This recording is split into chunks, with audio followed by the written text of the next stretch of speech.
निश्चित ही कहा जाएगा कि मस्तिष्क दुख उत्पन्न करता है। अगर हम पशुओं की बात करें तब हमें यह आसानी से ज्ञात हो सकता है कि वो जीवन की ऊहोपोह में नहीं लगे हुए हैं। हम मनुष्य हर क्षण विचार के द्वारा दुख उत्पन्न कर रहे हैं।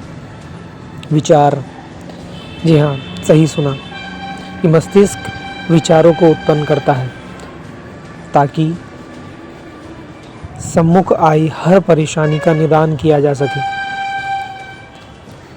जीवन हर क्षण एक इच्छा उत्पन्न करता है और उसे पाने के लिए वह अपने मस्तिष्क का सहारा लेता है। एक भय होता है कि अगर नहीं पाया तो जीवन में कुछ नहीं शेष रहेगा, सब कुछ उस पाने से ही होगा। एक शांति मिलेगी, एक सुख प्राप्त होगा।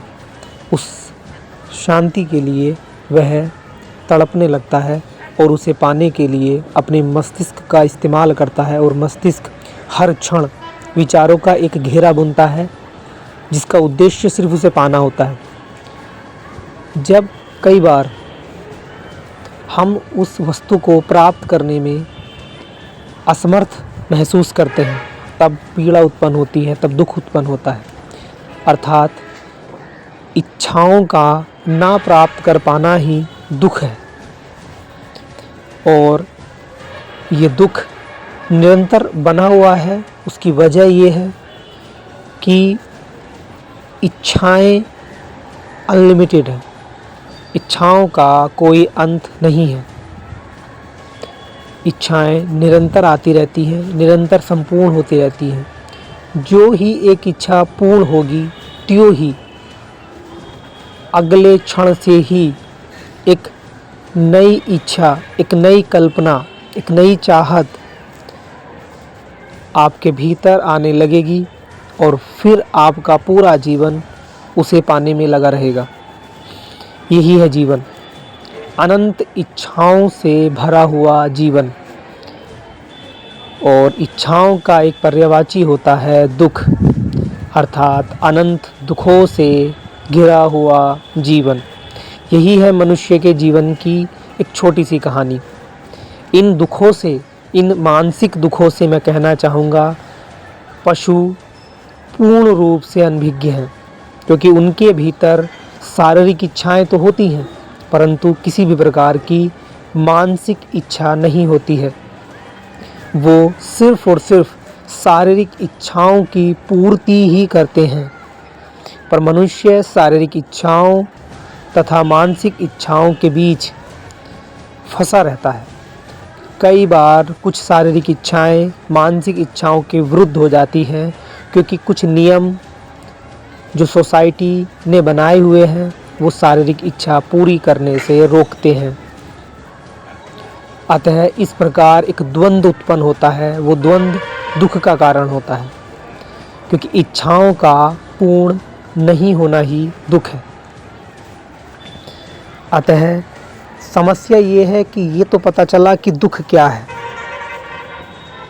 परंतु इस दुख का निदान क्या है। बहुत सिंपल सा आंसर दिया जा सकता है कि मानसिक इच्छाओं को ख़त्म कर दिया जाए, शारीरिक इच्छाओं को ख़त्म कर दिया जाए। पर क्या ऐसा संभव है? नहीं, अभी तक तो शायद नहीं, क्योंकि शरीर से लड़ पाना पूर्ण रूप से असंभव है। ना तो अपने मस्तिष्क से, ना इसके व्यवहार से, ना ही इस शरीर के उस 350 करोड़ साल से उत्पन्न हुई याददाश्त के। पर फिर किया क्या जाए? कैसे इस दुखों से मुक्ति हो जाए? शायद जो हमारे पूर्वजों ने हमें मार्ग बताए हैं वो है ध्यान, ऑब्जर्वेशन। हमें हर क्षण ये याद रहना है कि ये सब कुछ एक प्रपंच है, एक माया है, मिटना तो निश्चित है। तभी हम शायद निश्चित कर पाएँ कि जो इच्छाएं उत्पन्न हो रही हैं, जो हमारे भीतर से संवेग उत्पन्न हो रहा है, वो क्षण भर मात्र का है, वो सत्य नहीं है, वो सिर्फ एक धोखा है जीवन का, जीवन को आगे चलाने का। जीवन निरंतर बना रहे इसलिए इच्छाएं उत्पन्न होती हैं, यही माया है। जीवन नहीं चाहता कि आप ध्यान करें, जीवन नहीं चाहता कि आप सत्य को जानें, क्योंकि सत्य के जानने भर से, सत्य के साथ होने से आप जीवन को छोड़ देते हैं। आप जीवन के विकास में अवरोध उत्पन्न होते हैं, आप प्रकृति के विरुद्ध जाते हैं। अगर आप प्रकृति के विरुद्ध जाते हैं तब जाकर के शायद आपके लिए दुख और भी बढ़ जाए, परंतु यही एकमात्र तरीका है कि आप स्वीकार करें कि प्रकृति जो कर रही है वो सही है। आप स्वीकार करें कि प्रकृति जो कर रही है वो सिर्फ एक माया है, एक छल है। आपको प्रत्येक क्षण ध्यान में रहना होगा, प्रत्येक क्षण ऑब्जर्वेशन में रहना होगा और ये जानते रहना होगा कि इच्छाएं दुख का कारण हैं और शरीर इच्छा उत्पन्न करता है और अंतिम तौर पर इच्छा से कुछ हासिल नहीं होता। जैसे ही एक इच्छा पूर्ण होती है त्यों ही दूसरी इच्छा आपके ऊपर आ जाएगी। अर्थात क्षण भर के लिए अगर एक इच्छा पूर्ण हो भी गई तो भी निरंतर जीवन भर आपको इच्छाओं के घेरे में ही रहना है, अर्थात दुखों के घेरे में बने रहना है। क्यों ना उस इच्छा को ख़त्म कर दिया जाए, पूर्ण करने की बजाय। हम हर बार जब भी इच्छा उत्पन्न होती है उसे पूर्ण करने के लिए भागते हैं, ये सोच करके कि ये इच्छा पूरी हो जाए तो शायद मुझे शांति मिल जाए, शायद सब कुछ मिल जाए, पर ऐसा नहीं होता है। जो ही वह इच्छा पूर्ण होती है उस क्षण के लिए तो आपको लगता है कि सब कुछ मिल गया, शांति मिल गई, लेकिन कुछ समय बाद फिर से नई इच्छाएं उत्पन्न होती हैं और आप इस चक्र में उलझे रहते हैं। मैं अपनी बात को यहीं विराम देता हूँ। नमस्कार।